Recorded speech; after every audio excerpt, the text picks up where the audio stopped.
Welcome to Host City 2021 with the theme Refresh, Regenerate, Reconnect. My name is Katie Traxton. I'm the founder of talent agency Good Vibes Only Talent and a board director at the European Sponsorship Association. I am delighted to be back for the third year running, this year joined by international swimmer Michael Gunning. We don't have him for very long, so I intend to make the most of every second.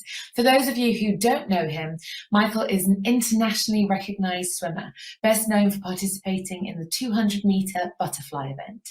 He has set numerous national records for Team Jamaica and has also competed for Team GB during his competitive career.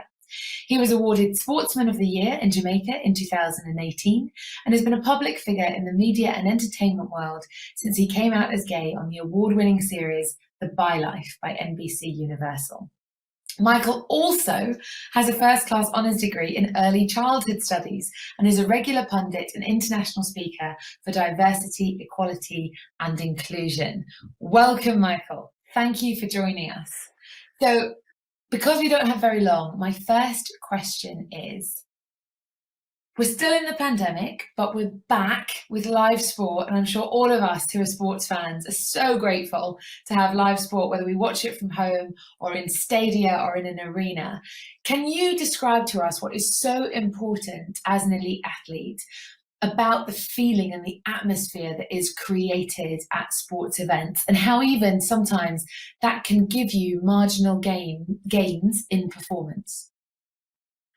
Yeah, of course. Well, hi everyone. It's a pleasure to be joining you today. I think, with me, World Championships is always my favourite competition because even though it's aquatics, we have the diving and swimming kind of at the same time. And I think it's all about bringing people together. That's what we like. And obviously we are living in very strange times at the minute, but it's about knowing that you have that support no matter where you go around the world. It's about the presence, whether it's on social media, whether it's, in the village and kind of communicating with each other on social media and just, really bringing everyone together. I think that's what it's all about. And I think a World Championships for me, I've been very lucky because the two I've been in 2017 and 2019 has both been like an athlete's village. And, even though it's been obviously a little bit different this past year, it does bring people together. It does connect everyone and kind of unites us as one. Yeah, fantastic. And what does it feel like if you're in the pool and you have a huge crowd around you? Like what does that feel like? It definitely does make a difference. I think, in swimming, even kind of when we dive underwater and, our heads kind of submerge, you can still hear the roar from the crowd. And it kind of ignites your stomach. It makes you want to, do everyone proud. It makes you realize that everyone is still there, which, obviously in these times, I think it has been a little bit different with no audience and with kind of a virtual kind of clapping and applause. But I think knowing that, people are actually there, it does kind of encourage you to kind of do everyone proud and kind of gets that adrenaline going. And one of the great things about sport is the democracy that it brings, right?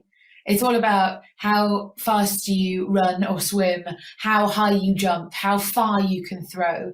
And whoever you are, you should be able to be your true self when you come to that, because it's all about the sport and the competition. And, if we come back to the Olympic creed, not the winning, but the taking part. And everybody, in essence, who is taking part is part of an enormous team and an enormous community. But there are still areas of discrimination, both in society generally and in some nations more than others.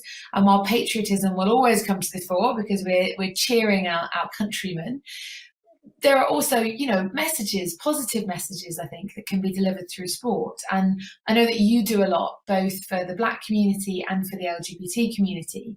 And I want to talk a little bit later about the fact that you're an ambassador for Pride House at the Commonwealth Games 2022.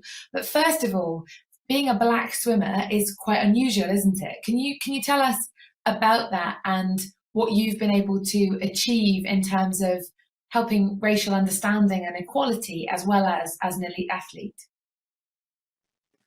Yeah, I think I'm I say lucky, but, I've worked very, very hard to kind of get to where I have today. But I think more than anything, being a very young boy, learning to swim, there was nobody of color that was around me. There was no swim teachers. There was no coaches who looked like me, with the color of their skin. And I think, that role model and, that people that we can look up to is so important. It was missing.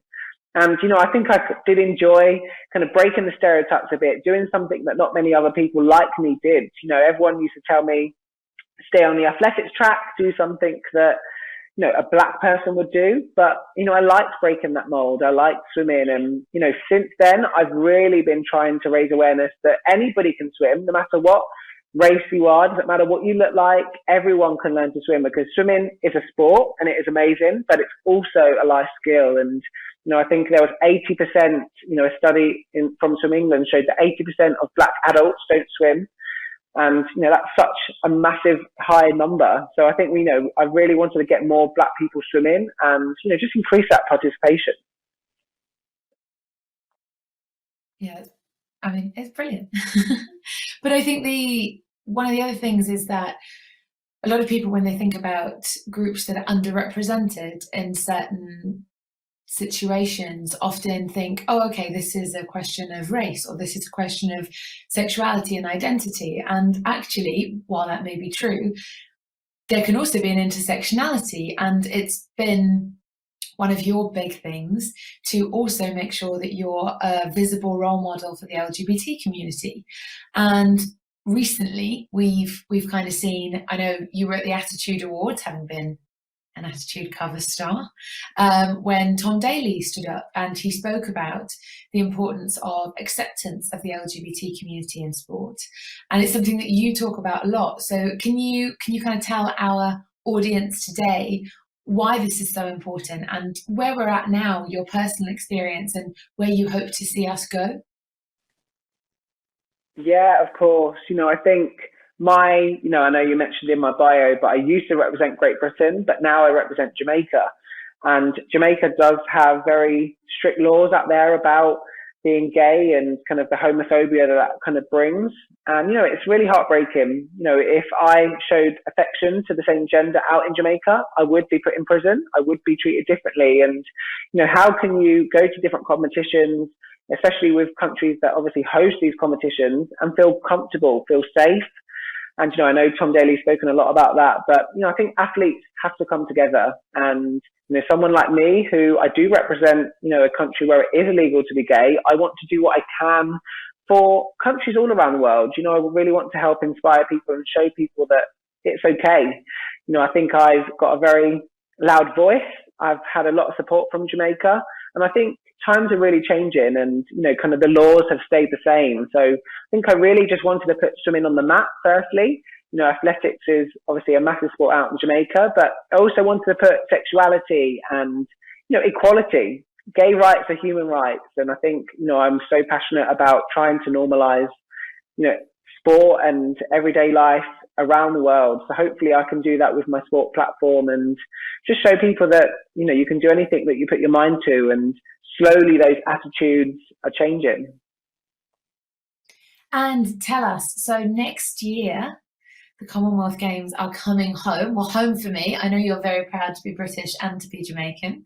And they are coming to Birmingham. You, as I mentioned, are an ambassador of Pride House there. What does that role entail, and why is that so important? Oh, it's so important, and I'm so proud of the role. So Birmingham will basically have, I think there was one in, the last couple of Commonwealth Games as well, and in Tokyo at the Olympics. There is a Pride House, a safe space for athletes and spectators to go to have conversations, whether it's anonymous, whether you can, leave different comments. And it just brings people together, with that rainbow flag flying in the village. It just shows everyone that it is a safe space for, whether you're lesbian, gay, bisexual, anything. And I think that is so important, especially at, Commonwealth Games, where there are lots of countries where, they are homophobic and it is illegal. So, just making sure that the athletes know that they are safe when they come to Birmingham.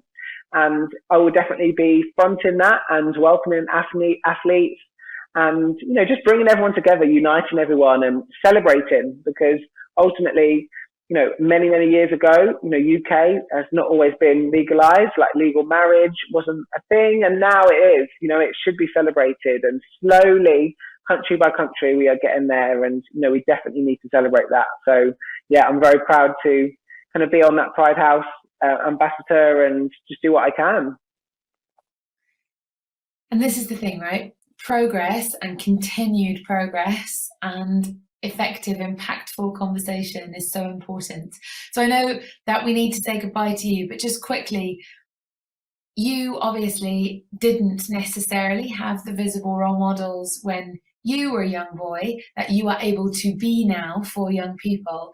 What's the message that you would want to put out there to children who are growing up, who may be Black in swimming or of another race that isn't expected in another sport, or maybe part of the LGBT community or any other underrepresented group going into a majority environment, about who they can be and why they should be proud of themselves? Yeah, I think my advice would be never let anyone tell you or limitate your dreams, tell you what to do or what direction you can go in. Anything you put your mind to, you can achieve. And, obviously I am one of the first people out in Jamaica to come out as gay whilst competing.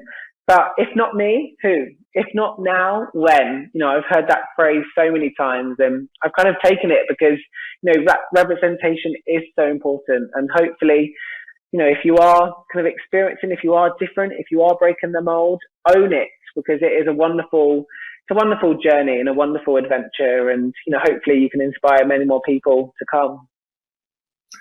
Well, I, for one, think you're an inspiration, Michael. I'm sure that everybody watching feels the same. Thank you so much for joining us.